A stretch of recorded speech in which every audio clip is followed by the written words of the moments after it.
It's the first Tuesday of the year. It feels like, I don't know, it feels like New Year's was about 10 minutes ago, I guess. And man, oh, I of course ran over here 2 seconds unprepared, but all the same.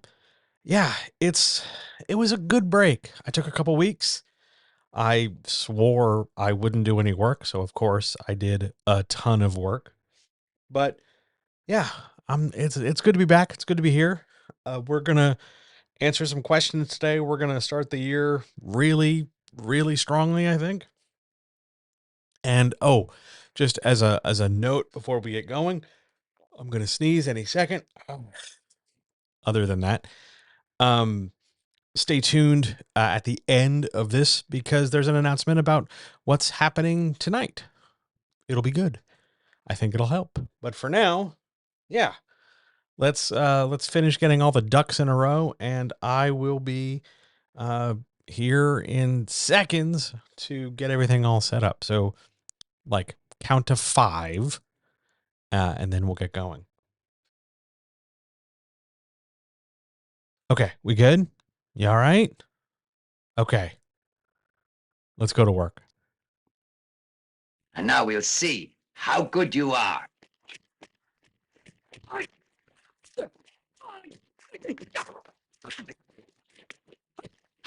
You mind telling me what this is all about, mister?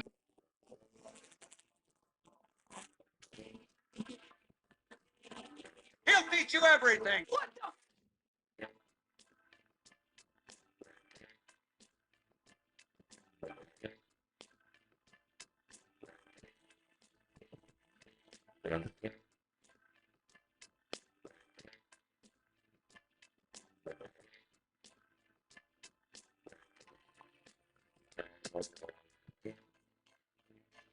Language and writing were made available. No matter what anybody tells you, words and ideas can change the world.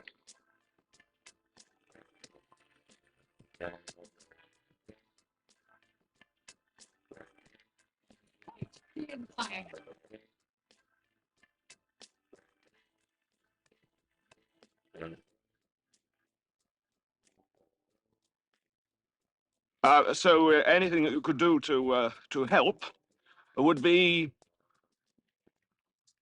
very helpful.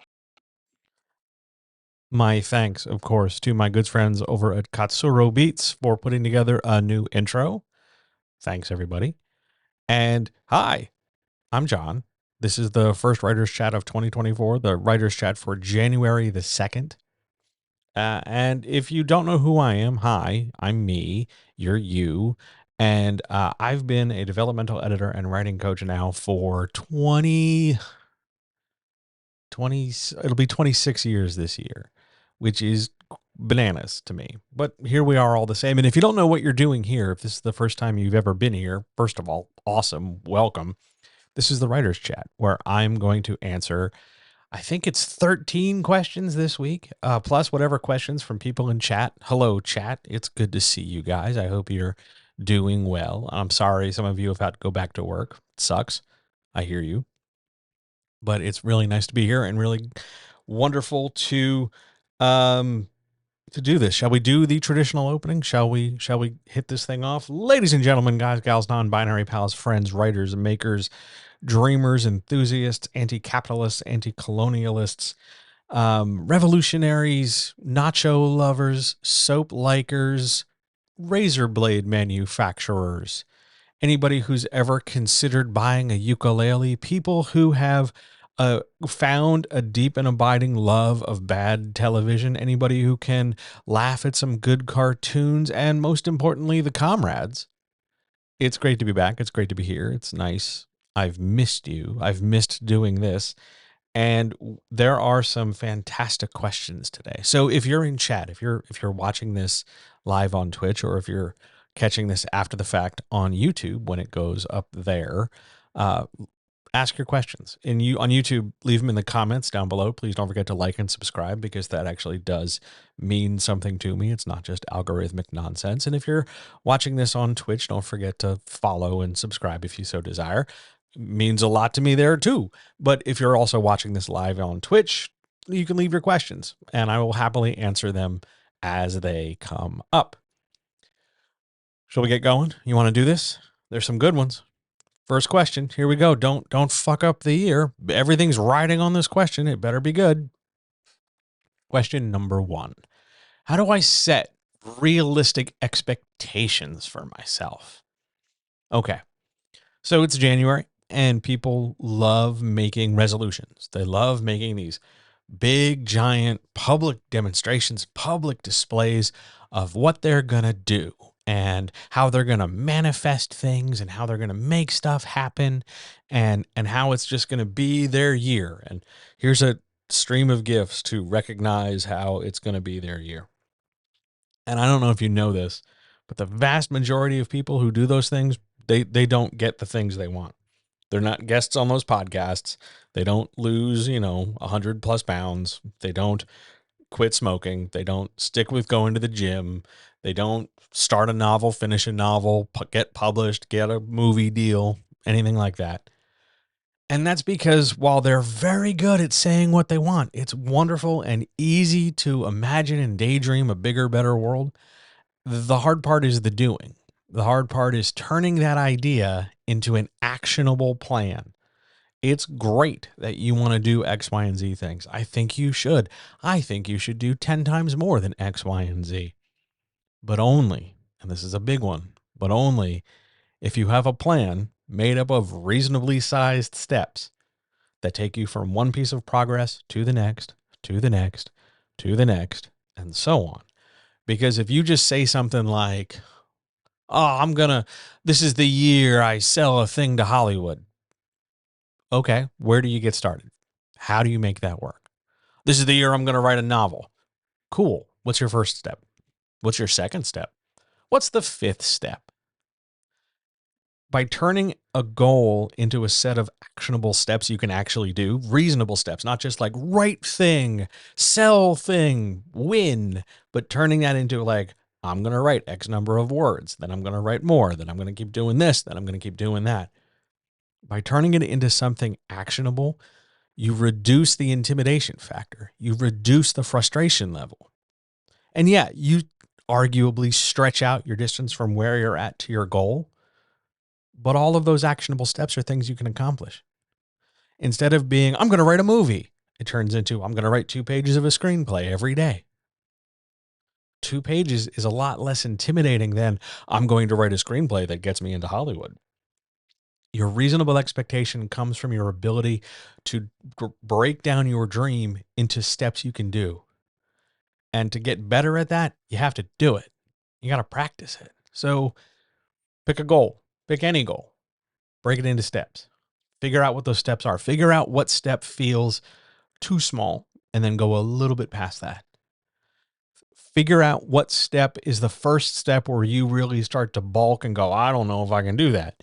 Because that's generally a good indicator that you're more or less in the ballpark of what that first step should be. Realistic expectations doesn't mean think really small and never try. It means you don't always say the big giant thing for attention or clout and then fail to follow through. Follow through, discipline, get your ass in the chair, put your fingers on the keys, make that appointment, go to that meeting, admit you don't know something, learn, struggle, fail, try again. All those things will get you much, much farther towards your goal than sitting here and telling everybody on the first Tuesday of the month or first Tuesday of the year that you're going to have some big crazy plans. Make them small. Do them. You'll have a lot better time. On we go. Question 2. How can I figure out how many books should be in my series? Okay, this is a planning question. It's not a matter of just picking a number, though you can do that. I should point out that this is not one of those things where there is one exact answer and everybody else is wrong. It's just that there is an organizational way to do this. And that's to look at the arc of your series. So from book 1 to book however many is determined by the progress your character makes in doing something. Whether that's resolving a major conflict, whether that's defeating a big giant enemy, whether that's learning something, whether that's gaining or losing something, or just changing over time. Whether it's, I have 4 books in my series because there's 4 years to the time my character will be doing X topic or whatever. The course of that series, the length and the way you split that up determines how many books it should be. Now, if you're creating something like a corpus, like a canon, where it's just going to be, I've got a detective, they're going to solve cases until the end of the universe, then there isn't an exact magic number as to how many books there should be. There's going to be one or more. But if you've got finite constraints, then the number of books is determined by those constraints. It's however long it takes for my hero to go from, a small, plucky suburban kid all the way to, I don't know, jousting a senator on the fields of Roman antiquity, something like that. Figure out what the arc of the series is, and then slice it into roughly equal portions. Chances are it's going to be lower than you think. And that's okay. It's okay if your series doesn't have 12 books. It's okay if your series has 6 or 5 or 8 or 2. It's all right. Like, there isn't, yes, bigger numbers sound better because that means more sales. That means bigger book deals. And that means more everything. But it's okay if you also don't want to do that. It's okay if you just want to do 2 or 3 and get out, and then move on to another series or move on to another thing. That's fine. But you're going to figure that out based on the trajectory of your series arc, which, by the way, should not only be the plot of your book, it should be the big umbrella under which all the individual plots sit. But if you have a question about that, ask, and I'll break that down too. On we go, though, to question number 3. How do I know if my protagonist has enough agency? Agency, if you have no idea what that is the ability for a character to take actions and make decisions on their own. They do it of their own accord for their own reasons because they want to accomplish their own goals or activities. They're going to do the thing. They're not ordered to do it. They're not forced to do it because, well, what else are they going to do in the story? That character makes a choice to do that thing. That's agency. Your character has enough of it. And there's not exactly a number here. It's not like you need you got to be this tall to ride the ride. There's no quantity exactly, but you have enough when your protagonist is able to take actions and make decisions that directly move the story forward and directly make a difference in the world. What's that mean? So if, again, we're going to use the detective from our previous series question as our just example, because it's pretty straightforward. When your character decides to investigate the clue, and then in the investigation, we uncover more clues and that moves the story forward, that's agency, because it's the decision to do a thing and then act on that decision. If your character's only doing half of those things, like they're just acting, I'm going to do this, but it isn't really clear why, other than if they don't, the story stops. And it's not really clear that they chose to. It's just kind of like, oh, the character is here because somebody else drove them or somebody else seems to be, leading them around. And our character is the passenger in the car, but either literally or figuratively. Your character does not have any agency there because some other set of conditions beyond their choice made them get involved with the story. That's a lack of agency. Characters without agency are really hard to connect with because it seems like they're not really affected by the story. They're not really like paying attention. They're just kind of like present, floating in the background, not doing anything. What you want is especially with a protagonist, you want them leading, making decisions, doing something about the decisions, and dealing with the consequences. That's your trifecta for agency development.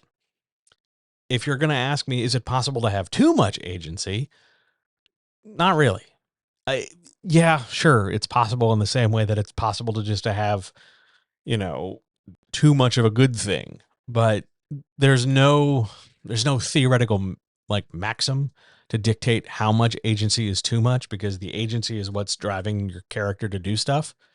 So if your character is always making decisions, really the question isn't so much I have too much agency, it's my character's doing too many things, which is a different question and a different issue that really is just more about pruning the story down to what it should be or what it could be, as opposed to all the millions of things it has. It's a great question. Now, chat.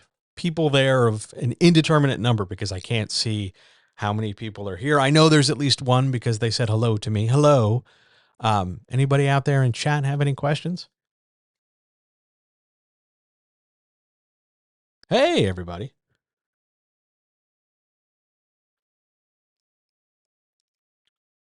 The tea of record today is green, like nice green. It was a gift. It's really strong. I can feel my eyeballs vibrating behind my lids. It's the exact state I want to be in to work. It feels great. It is also cold because it is cold in this room because the heat is out again. So I'll deal with that after the chat. But for now, we're drinking relatively iced green tea. Okay, my writing question, says chat. It seems like a lot of people are into pen names. Yeah, sure. That's fair. When should you consider using one? Well, there's a couple reasons that would motivate someone to use a pen name. First of all, if you don't want to put your name on the thing you're writing for whatever reason, whether that's like a legit reason because you're about to say something that'll get you into like death threat territory, but also more panic induced reasons like I don't want people to know that I write sex books or something. Or you just really using a pen name is about creating a buffer between you and your sense of authorship. Some people want to use that pen name as a permission slip. The author, this pen name, this character I invent, can say the things that I, the person, the human, don't feel comfortable saying. And that sort of character gives me an outlet for my stuff. Some people use it to hide.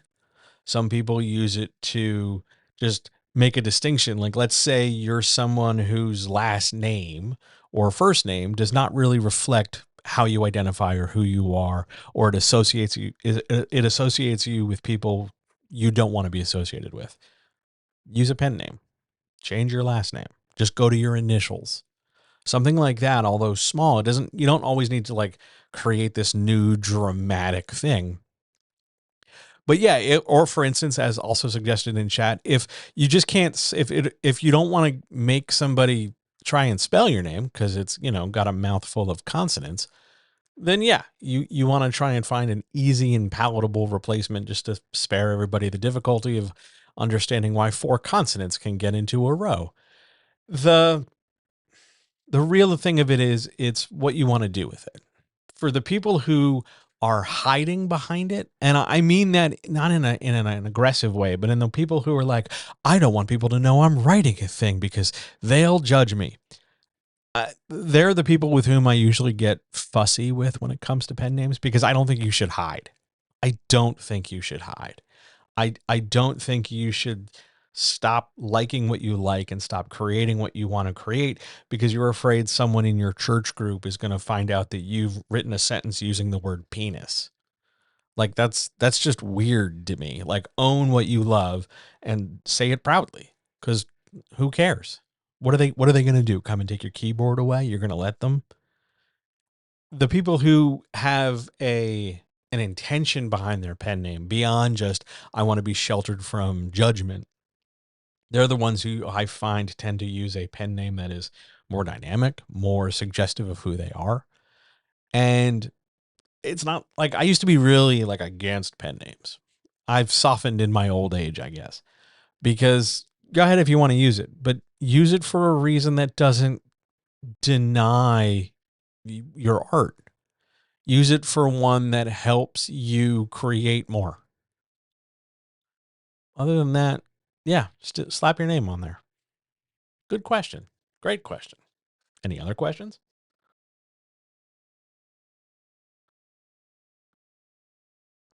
You're very, very welcome. It's good to see you. Thank you for being here. Thank you for asking questions. Somebody asked me, they found me online and were like, "Hey, how come you don't shout, people's names out in Twitch when you're reading the chats?" It's because I'm miserable with names. And the name you show up on, on my screen, I know people, and I've made mistakes. I've confused people based on their Twitch handles, and it's embarrassing, and I'd like to be better than that. And I'm certainly not going to ask everybody to start using their proper name, because I can't do that. But at the same time, understand that I will talk to you, but not necessarily name check you, because 9 times out of 10, I have a rough idea who you are, and I don't want to embarrass myself by going, yeah, your name is whatever your name actually isn't. I'm tired of appearing like I can't keep track of people. I promise I can. It's just names are a thing. But anyway, shall we go? More questions, more things. Question number 4.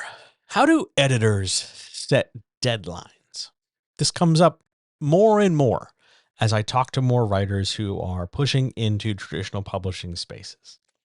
Your traditional publishing editor will set a deadline based on about 3 factors, sometimes 4, but generally just 3.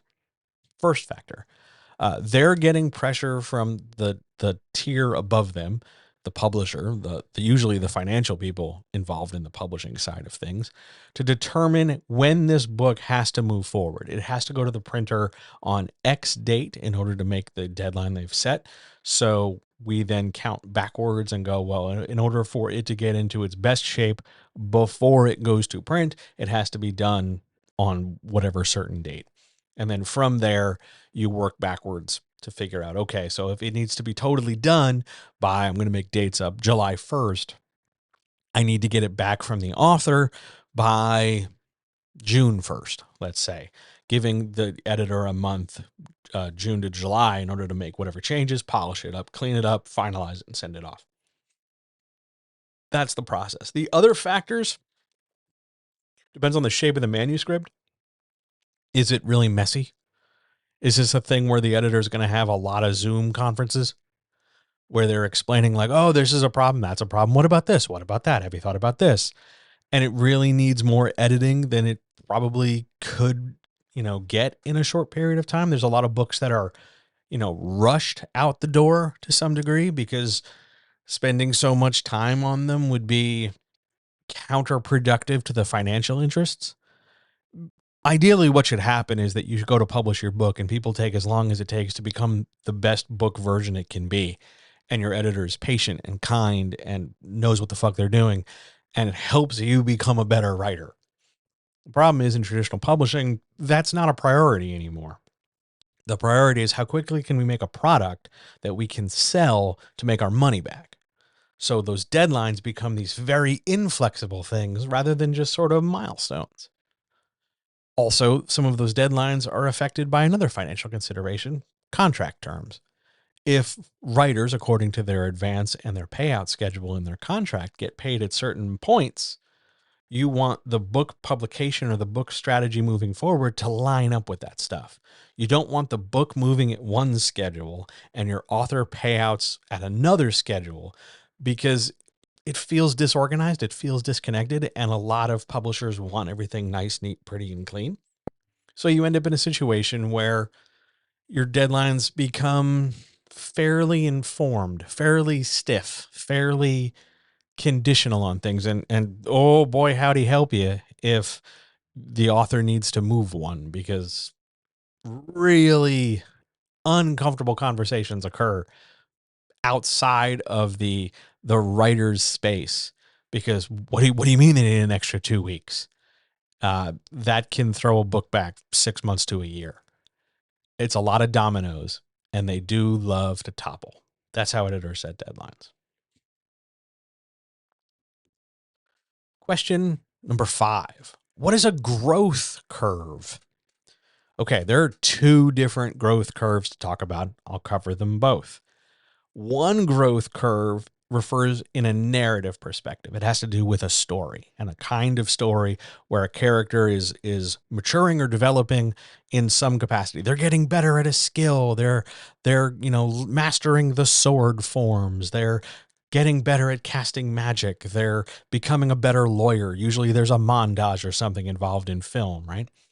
The growth curve is the rate and direction the progress of the character moves in.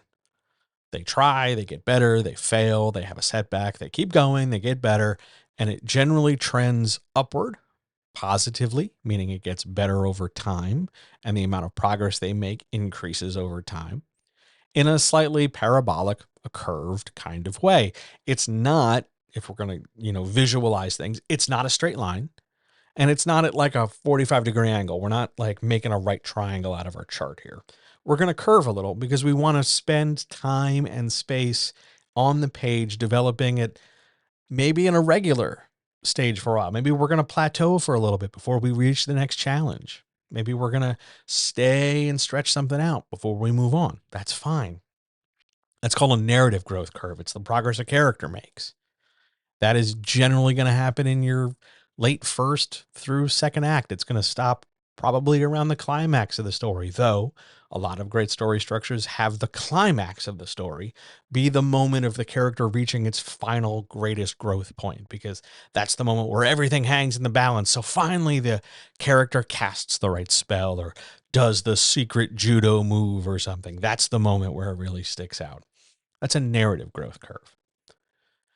Here comes the other one.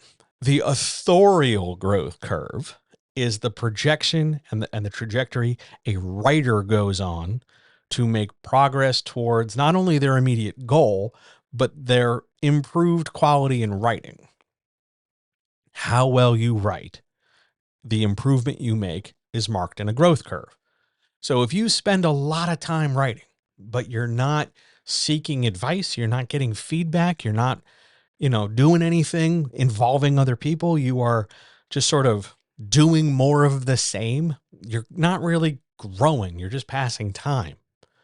But when you invite criticism and feedback and you take some lessons and you ask some questions and you practice your craft, you get edited, you get critiqued, stuff like that, you can learn what you're doing wrong.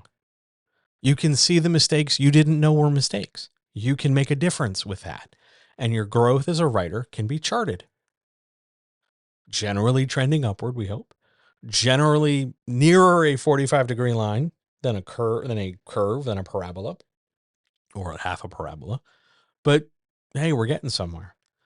That authorial growth curve is something that can't be self-taught. All right, let's be fair. I'm sure there are some humans on this planet who can make progress on their own, independent of other people. They can just read a thing, assimilate it, acquire a new thing, acquire a new skill, a new perspective, a new understanding, and then move on from there. I'm sure that has to be possible. It's just very unlikely. I think what happens too often with writers is that they think if they just keep doing what they're doing, writing, I'm a member of all these groups. They don't contribute to the groups. They don't chime in. They don't step up. They don't say anything. They're just there taking up space. And somehow, some way, unknown to us all, they're going to osmose information and it's just going to click for them one day and then they'll get it, whatever it is, and they'll write better. I think that's the operating conditions for a lot of people. I wish it wasn't. Not just because it's part of my job to help people have a growth curve, but because it's sort of like the difference between saying, I want to become a competitive swimmer, but I only ever swim in circles. Sure, you're swimming. You're not accomplishing your goal. You're in the neighborhood, but we're not doing anything. It's fixable, super fixable. All you got to do, try, reach out for some people, ask questions, get some help, avail yourself of more opportunities, and speak up. Be willing to appear, foolish or uninformed or embarrassed. Be willing to be wrong. It's not bad. It's hard. It sucks. No one wants to look stupid for a hot second, but It's how you get better. It's how we make a difference with stuff. It's how we do things. So grow, try. It's not going to magically fall out of the sky. It's not going to magically change from day to day just because you keep writing and, fattening the book up and blowing past your word count and all that stuff. You need other people. You need feedback. You need help. Yes, the coach part of a writing coach. It's what I'm here for. On we go. Is there a difference between a hetero meet cute and an LGBTQ plus meet cute in a romance novel? I don't know if you know this, especially, and maybe you don't if you're totally new to everything I do. About 70% of everything I do is in romance novels. I'm surprised about it too. It's just that there's a lot of people writing a lot of different romance novels. And in fact, the majority of the romance novels I work on are not hetero.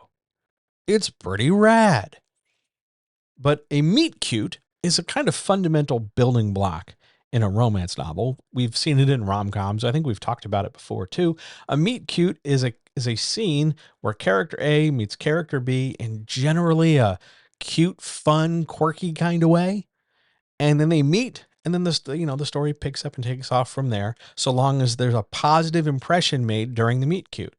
They notice each other, they laugh, maybe they both spill coffee on each other, ha ha ha, ho ho ho, tee hee, and then they move on. If it's not a meet cute, if it's a meet sad, let's say they both are crying over the grave of somebody they knew, that's a meet sad. As long as a positive impression between the two people is made, your meet cute works. Some meet cutes are better orchestrated than others, but the goal was always the same. Is there a difference though if we have straight characters and queer characters? No. A meet cute is a meet cute is a meet cute is a meet cute. It's often handled differently.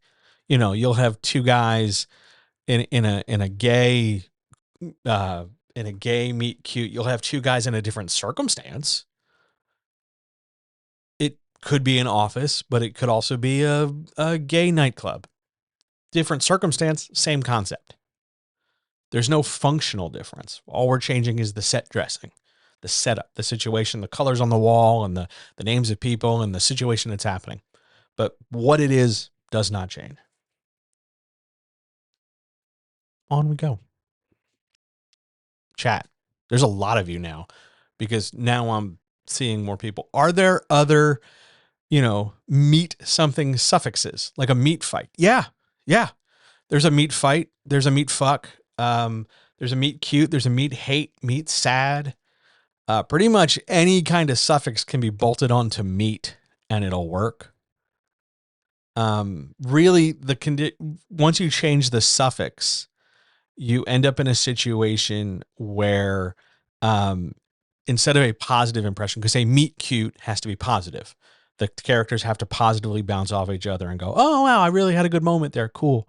Off I go. And you have A has a lingering positive memory of character B who they just met. But in a meet sad or a meet fight, the impression isn't positive. It's two people, A and B, they bounce off each other and they walk away wanting to, punch each other in the nose. Or a meat fuck is basically a hookup. Character A really into character B, really high sexual tension, really high urgency to act on that sexual tension. Usually after, post meat fuck, the next thing is a sex scene. Whether it's what's called a disposable sex scene, which is you just sort of hand wave the sex, or an extended sex scene where you detail the sex. That's up to the author, depending on what they want to write. Usually, if you're going to go with a disposable scene, it's because you want to deal with the morning after. If you want to just get into how well you can describe two bodies doing body things, you extend it. But yeah, there's tons of other meat suffixes. You can, pretty much anyone you could list, there's probably a formula out there to build one. Just remember that it's not always going to be the same condition. A meat sad is not cute. It's a bummer. It's supposed to be a bummer. The name gives it away. Great question. Yeah, no problem. Happy to answer. Other questions, other things? We doing what we do? Shall we keep marching on? On we go. Question 7. Give me an example of a science fiction trope used in a non-science fiction genre. Okay, sure. So, science fiction trope. How about we do, let's do magic, weird science savior. Weird science savior in science fiction is using a piece of machinery or a theory or something crafted just for the story, a thing specific to the story that hasn't been used for. It's sort of like Chekhov's gun, where we introduced a thing way, way early and it was like no big deal. And then all of a sudden, it's the secret to our problem. That's weird science. It's usually a machine or a theorem that allows something to happen. Outside of science fiction, you could use that idea in sort of a broader, we take the science fiction away from it and we turn it into, I was reading this book this morning that was talking about prison abolition. And now the key to the story, the whole key to our novel, the key to our climax here is to remember the legal citation in this book about prison abolition, because that's what we're going to use to get our defendant secondary character out of jail or something. That's applying a genre trope outside of its genre. You have to strip away the elements that bond it to that genre, so it becomes a little bit more broad, but you can still use it that way. In the same way, if we were to step away from science fiction entirely and use like a romance trope in a legal thriller, you can set up a relationship between two characters with a meet cute. It's no longer called a meet cute. It's just called a meeting because the circumstance isn't inherently romantic. It's just, hey, this is how character A meets character B, and the two of them go form a 2-person law firm so that they can go do the legal thriller story. Does that make sense? That's pretty straightforward? You want to strip away the specific elements and its intentions to get at what the kind of trope that it is. Action trope, character development trope, plot trope, pacing trope, story trope, stuff like that, climax trope. And then apply it basically with the serial numbers filed off. Probably the easiest way to say it. On we go. Question 8. How would I begin planning a Koya? A CYOA, which is a choose your own adventure. That's a type of book. We used to have them when I was kids, where you start reading and then it says, if you want the character to go left, turn to page 15. If you want the character to go right, turn to page 47. It's a non-linear form of storytelling. You want to begin planning it. There's 2 approaches. One of them is generally more successful than the other, but there are 2 major approaches you can use. Approach number 1, you write the story out as though it were just happening, usually a page or 2 at a time in linear fashion, so that if the person was reading left to right, as per usual, they'd have the whole story. And then you take each of these individual things and you mix up their page order. So even though it's page 15, you turn it into page 50. Just lift, copy, paste, renumber the pages. That's one strategy. That's going to do pretty well for you. However, the other strategy, a bit more chaotic, at least in the abstract, will give you a better product overall, because you're going to map the story out. And to do that, you're going to create what's called a tree diagram, which is basically a series of forks in the road. You have a starting point and it branches off left and right. And then each of those branches branch off left and right. And each of those branches branch off left and right. And sometimes everything comes back together. Those are called spoke or hub moments. And then they branch off again. I did not make a graphic for that because they get messy quickly and I only have so much screen space. But the point is, you map out, well, you could do this and you could do that. And you have to think in terms of potential, which for a lot of writers is messy. because instead of potential, and they could go left and they could go right, and he could put the dog down and he could pick the dog up and he could throw the dog and he could have a sandwich and not have a sandwich. And rather than think about the coulds and woulds and possibles, they think about he has to do X. We have to move forward. That's the only way. So they think in results rather than potential. And it makes a tree diagram and other kinds of possible non-binary planning strategy difficult, because you run into this resistance of, yeah, he could do that, but it's not the right thing to do. So why would the character do that? And when you're writing a CYOA, it's not about making the right choice. It's about making a choice, and the reader discovers whether or not that choice was right or not. You're not, you, the author, have to get over the idea that the reader wants the character to be right, but the reader is willing to be wrong in the course of getting there. They don't mind a mistake in a choose your own adventure. It's part of the story. It's part of the experience of engaging with the book. Let them make mistakes. Oh, you turned right. Now you're stuck in a dead end. Go back 3 pages. Okay. It's not a race to constant perfection that the way linear fiction is, where the character makes the right choice, or even when they make the wrong choice, it's because it leads to a beat that allows them to overcome. Nonlinear storytelling is a lot more, or I should say it should be a lot more organized by default. So were it me and you were coming to me going, hey, John, help me write a choose your own adventure, I'm going to hand you a tree diagram and I'm going to explain to you how to fill it out. And then we're going to fill it out for each act of the story. And then go from there. We're going to treat it a little bit like an RPG, but that's not what this question asked. That's more of a client-y thing, but still, yeah, tree diagram. It's the way to go. On we go. Question 9. What would make you turn down a potential client? Okay. So I have to confess, here's a John Fession. I wrote these slides and put this stuff together well before New Year's. When I saw this question come up and I knew I wanted to do it, I went back and I looked at the number of clients I've had, or the number of potential clients I had that I've turned down. And I keep notes. What's the word I want to use? Obsessively is probably a gentle word for it. But I keep notes on everything.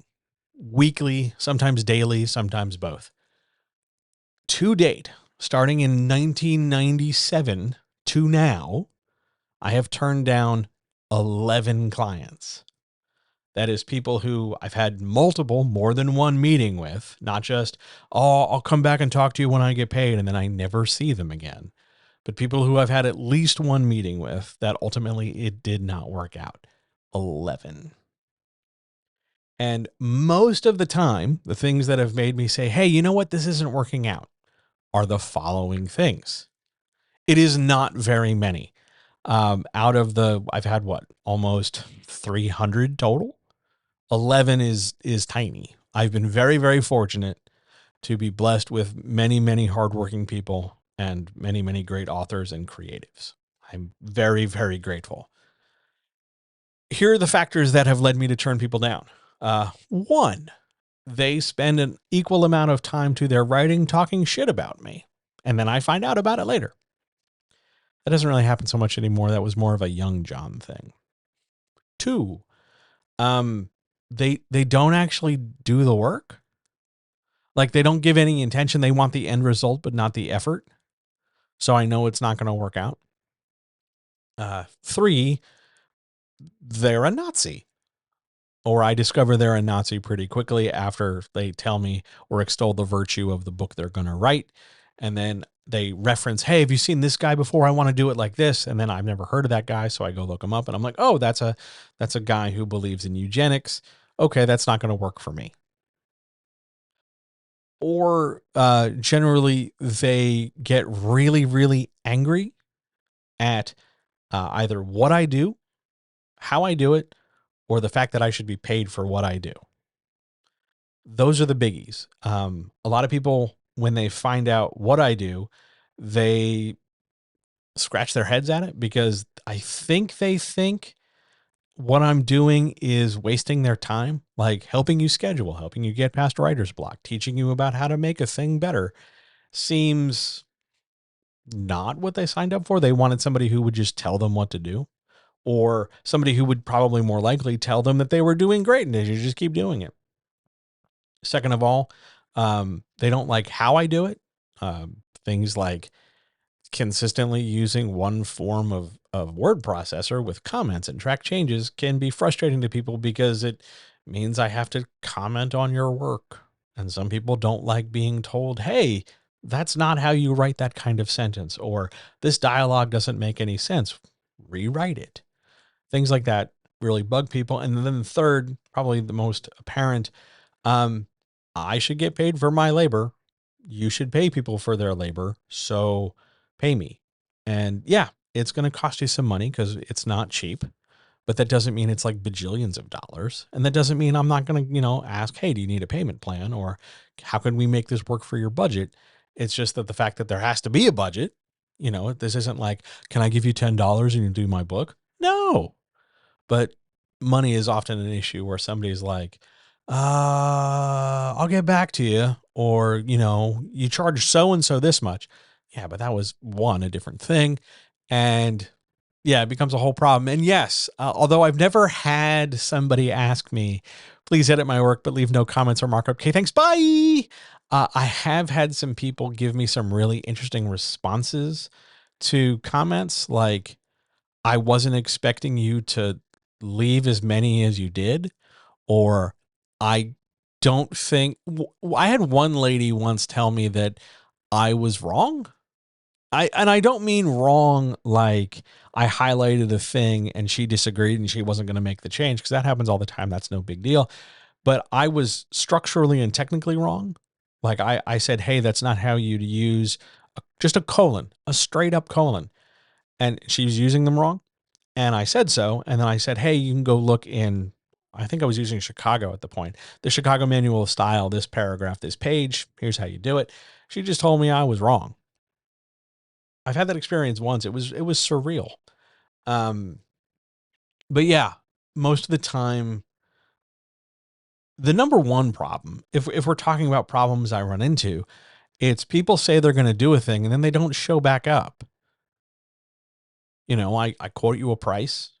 I think it's a very reasonable price relative to what you're trying to accomplish. I can, in a lot of cases, tell you how long it's going to take, more or less. 3 weeks talking about writer's block could make a difference. Chapters, whatever. I can map a lot of things out. I've been doing this long enough. But most of the time, it's the people who say, oh, well, when I get paid, I'll come back. Oh, when my schedule clears up, I'll come back. When, just let me get through the holiday. Let me just get through, this or that. And then they never do. That's the ones that stick with me. That's the ones where I get frustrated, because just come back. Just try. Just make a difference. And like, if it's okay to say you're freaked out. I'm scared to write a book, John. Cool. Let's talk about that. Let's start there. Let's make it not scary. Oh, I don't know if I can do it. Well, you're not doing it alone. I'll help you out. Just got to give it a try. But I generally tend to turn down clients for clients being shitty people. Otherwise, I'm apparently considered very patient by some folks, which is shocking to me because I don't think myself a very patient person. But mostly, if you're an asshole, I'll turn you down. But by and large, I'll give everybody a shake. That's just me. Good question, though. Okay, chat. Questions, comments, thoughts?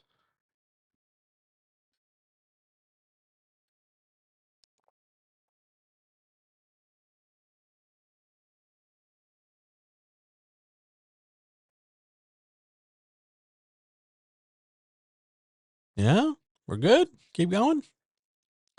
It is very low numbers. It is very, very low numbers. I'm very grateful. I've had far, far more success stories or people en route to success stories than I have had people where it's just, I've had a lot of people quit. Let's be fair. I've had a lot of people walk away.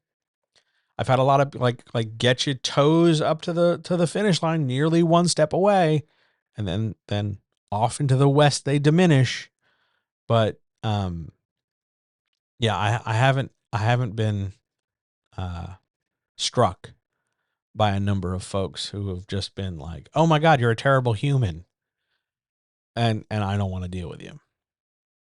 I have fired some clients, generally for the same stuff. Like if I find out you're, a terrible racist or something, I will fire you. Or if you're um, just generally shit talking me while telling me to my face that I'm wonderful and great, or if um, the amount of work I do is just disproportionate to what I'm getting back in you, because I tend to team up with my client.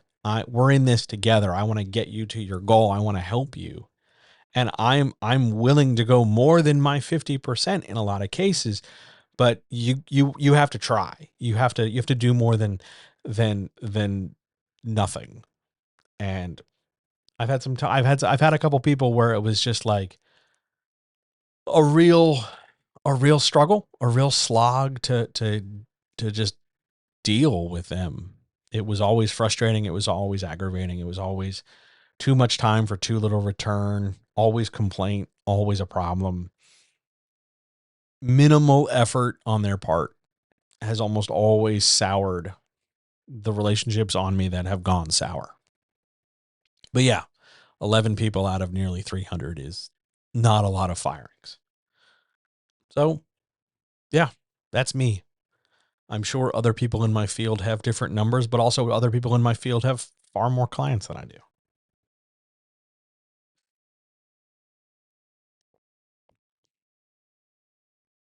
Shall we keep going? Yeah, let's keep going. Question 10.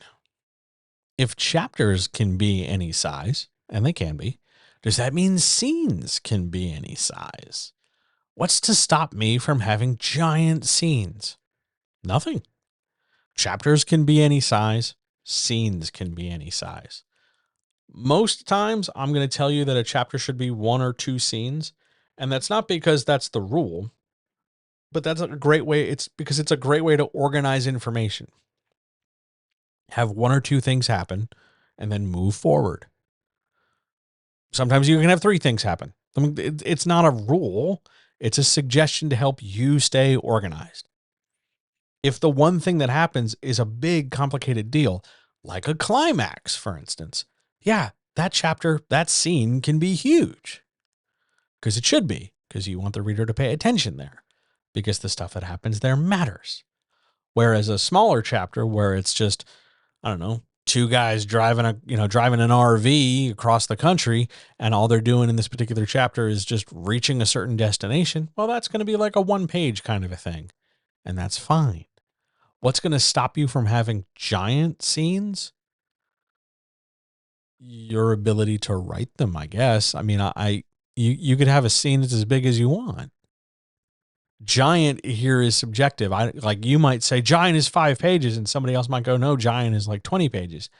And as long as the scene functionally accomplishes what it does, it moves the plot forward, it moves the character arcs forward, it suggests theme, it does the stuff you need it to do. The size isn't really going to come into question. We're not making widgets at the widget factory, so things don't have to be a certain size. They just need to be able to do the thing you want. Nobody's sweating size here.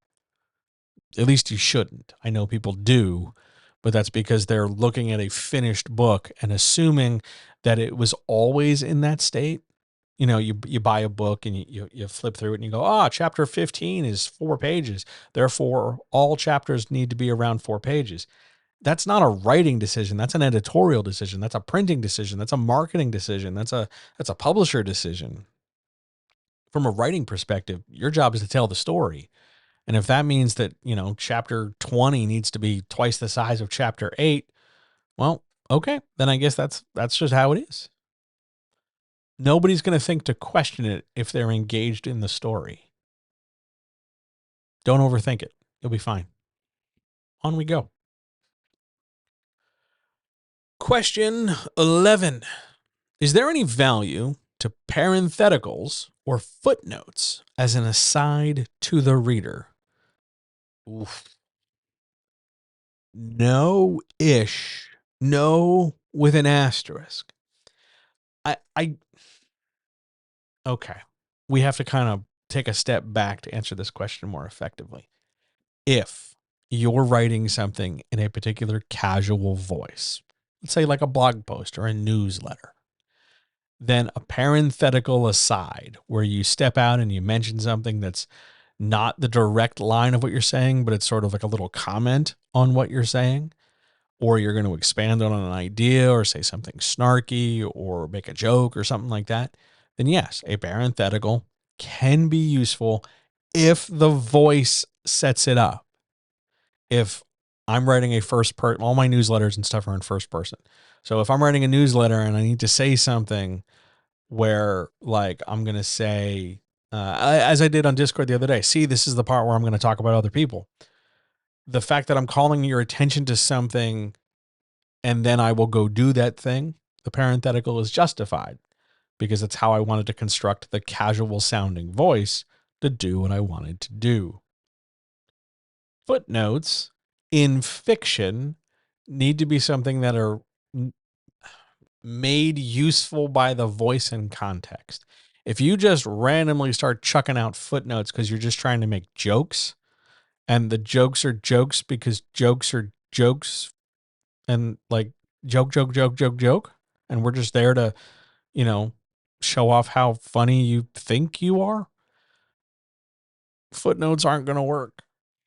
They're, because in that case, you're using a footnote as a piece of meta commentary. You're using a footnote as a tool to say, hey, reader, I know you're reading a book. Here is a joke. Because that footnoteness will get lost on a character unless the character is in on the metafiction too. And generally in fiction, you don't want a parenthetical. Most of the time when you want to make an aside like that, constructing a better sentence will do the same job without needing the parentheses. A lot of times you'll see people break out parentheses in third person fiction, for instance, when they're trying to explain things generally to lighten the tone or create humor. And the thing they're saying isn't funny, nor is the moment they're saying it in the best time to be funny. So is there value? Yes, sometimes, rarely, depending on voice. Beyond that, no. And I got to tell you, especially in a first draft, especially if you're a first time writer doing a big first draft, don't, and your gut instinct is to go parenthetical because you're writing in first person and you're talking to the reader. Don't do it. Because if we're already in the first person's, the first POV and we're in their head just as part of narration, you don't need a parenthesis. Just go write the sentence down. Because we're already in the character's head. We're already hearing their thoughts. There's already that kind of relationship between reader and character. There's nothing to be aside about. You can keep it to yourself and then off you go. So put an asterisk by the yes and on we go. Question 12. What's the worst part about editing a bad draft? Narrowing this down is difficult because there are in a bad draft, there are many things to cause much stress. But I think for me, the worst part is that it feels like it takes forever. It feels like it'll never end. It feels like it just keeps going and going, and it's just bad all the way through and all the way around. And it feels endless in an awful way. That's, to me, the worst part. Whenever I deal with a book that is just a mess, and I know it's a mess, I know it's going to be a mess tomorrow and the day after that and the day after that, and this thing has tens of thousands, hundreds of thousands more words to go, and they're all going to be, kind of a pain in the ass to deal with. The worst part is the fact that it just feels like the book will never end. This is complicated by weak writing or like the writer wanting to produce something and say something of a certain degree, but their writing skill not being there to match it.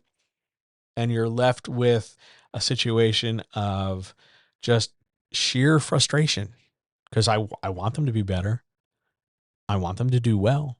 But at the same time, they are trying to swing for the fences when we should really be talking about how to hold the bat in my sports metaphor there. Because I think given enough time, given the right kind of support, given the right kind of training, I think anybody can hit a home run, knock the ball out of the park. I think everybody's got it in them. But getting there is a different journey for every single person. And some people will come to it sooner rather than later. Some people will need a lot more help on certain parts and not others. And some people are lucky enough just to be knocking them out at the first pitch. But a bad draft feels endless. It feels like we are miles away from progress. And there's this weird tipping point that happens because once I start feeling like, oh, this thing's still going, holy shit, how is this still happening? My fear shifts from, oh my God, it's endless to, I don't know if this person's going to really be okay with the amount of things I'm pointing out. It's such a mess. And it's so packed with comments and notes and problems and me saying this, and flagging this and grabbing this and saying cut this and all the stuff I do. I start worrying about they're going to really freak out and not do this. And to me, like, that's just part of the process. That's just how we do things. The whole point of this is to become a better writer, I would hope. And in order to do that, sometimes you have to realize that you don't need this scene where everybody buys a sailboat. So the scene goes. A lot of people get very attached to their stuff, and they get very attached to their sense of who they are as a writer. And having that shaken, having that questioned, can be really uncomfortable for people, especially when they've like gone and done like 3 more steps of work like that. They give me the book to edit, and then they're telling everybody, oh my God, I have a cover for my book and I bought my ISBN and I'm ready to write my marketing. Slow down. Slow down. We are still just in the middle of the edit. How about instead of, running down the road so far because you're really excited about it going well, how about we stop for a second and take a look at the notes and the things so that whenever you're ready to move forward, you can. Don't run so far ahead. Just work where you're at. On we go. Question 13, the last question of the day. Question 13, where do I even begin trying to write better from draft to draft? I think some people have an expectation or an idea that going from a first draft to a second draft is really clear. You just fix your mistakes. You chop some scenes out. You change the way you wrote a thing. Maybe you cut and paste a lot of the first draft intact to a new document, or maybe you just give the document a new name. But it's very clear to go from first to second draft. Sort of the story finds itself, the skeleton and form of it coalesce out of all the possibilities and all the pieces. I think that's really straightforward. I think people run into a real problem and a lot of head scratching when they go from second to third draft because there's less to cut usually. It's not, the cuts aren't so dramatic. It's not like, hey, slash this whole section out. Hey, let's take this, the sister is gone. Cut the sister out of the book. The changes are a lot smaller, or they should be, or they could be, or they possibly need to be a lot smaller. It's change this sentence. Stop using this word. Let's change this person's name. Maybe. The big changes having already been done, we're now in more of a polishing stage. We're no longer chiseling away big chunks. We are polishing and prepping the near end result in our second to third draft or in our third to fourth draft or anything like that. We are getting closer and closer and closer to done.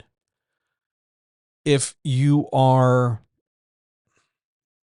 closer to first draft than finished draft, You begin by cutting out the things you definitely know you want to cut. Lose the scenes that don't work. Cut the checks. If we had this extra character, take them out. Things that are very obvious and very apparent. Always start with the big cuts first. It'll give you a sense of accomplishment, and it's easy to do, relatively speaking. It does not require a fine-tooth comb. However, once you make all the big cuts, then you got to start making small ones. How can you take a particular sentence, whatever it might be? How can I take this sentence and see if it is the clearest presentation of its idea? Now, sometimes, a lot of times, it's going to be by default. You wrote it, it's clear, you don't have to touch it, it's okay. However, sometimes there are different ways, better ways, sharper ways, more dynamic ways, more engaging ways to say the thing you want to say. And that's what gets changed.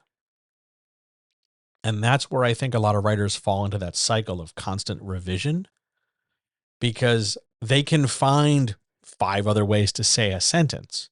They have no problem finding 5 other ways to say a sentence. Where they have a problem is knowing when the way they've said the sentence is enough, as opposed to it's perfect. They want perfect. They want some kind of objective, ideal sentence. Couldn't say it better, does everything it needs to do, does it in the best way, and shows off how smart I am. Perfect. And that's lofty. Like, if we're doing a visual hand thing, the hand's way up in the air. However, where you want to aim is for best function. How well can I say this thing so that it does the job and gets us to the next sentence and it's not a mess? That's not always going to be pretty in the perfect sense. Sometimes it's going to be, a split infinitive with a comma. Sometimes it's going to have, a had in there, or it's going to be passive, or it's not going to be passive, or it could be whatever the sentence is, but it's going to do the job. And it's okay that it just does the job, even though it's not the greatest sentence with the word sink in it that could ever possibly be. No, it's just a sentence. Got the word sink in it. On we go. Those smaller changes and the ability to know that I've made a change and I'm going to stop screwing around with it and move on to the next thing. That's how a draft and that's how a writer gets better over time. Learning when to say, no, I've done enough. I'm not going to rewrite this for the 30th, 50th, 1000th time makes a huge difference. But begin with the big stuff and then go back, literally line by line, literally word by word, questioning, can I say this clearly? Have I said it clearly already? Do I need to make this clearer? And when I say clearer, I don't mean how do I say this in the fewest number of words, or how do I say this without saying so much? I mean, this sentence, whatever it might be, says something. How well does it say that thing? Do I need to add more words? Do I need to change words? Do I need to take words out? Does it need more punctuation? Does it need less punctuation? It could be a billion things, but it's these words for now. What about them needs to be changed? If something can be changed and I want it to change, I will go change it. It could be a lot of things, but I'm happy with it. It works. On we go. And look, if you're just not sure, if you're thinking about this, yeah, that makes sense, Sean, but how do I know when it needs to be changed? I can't tell myself. That's when you go get help. That's where you go ask for a critique partner, or you go get a writing coach, or you go get something edited, or you go to a writing group and get feedback. And you bring in somebody else who isn't you, who isn't, aware or biased towards or against what you've already written. They've got some new, fresh eyes, and they can interpret the material differently. But you start with the big stuff, and you tame that, and you get familiar with that. And most importantly, you feel good about doing that. Oh man, I cut 3,000 words out. Oh, I finally tightened up the ending. I know how to end the book now. And I fixed this dialogue that I was always, clunky.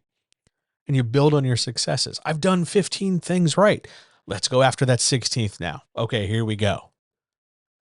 It makes a huge, huge difference. But start with the big stuff and then work small. Great question. Before we get out of here, Any other questions, chat?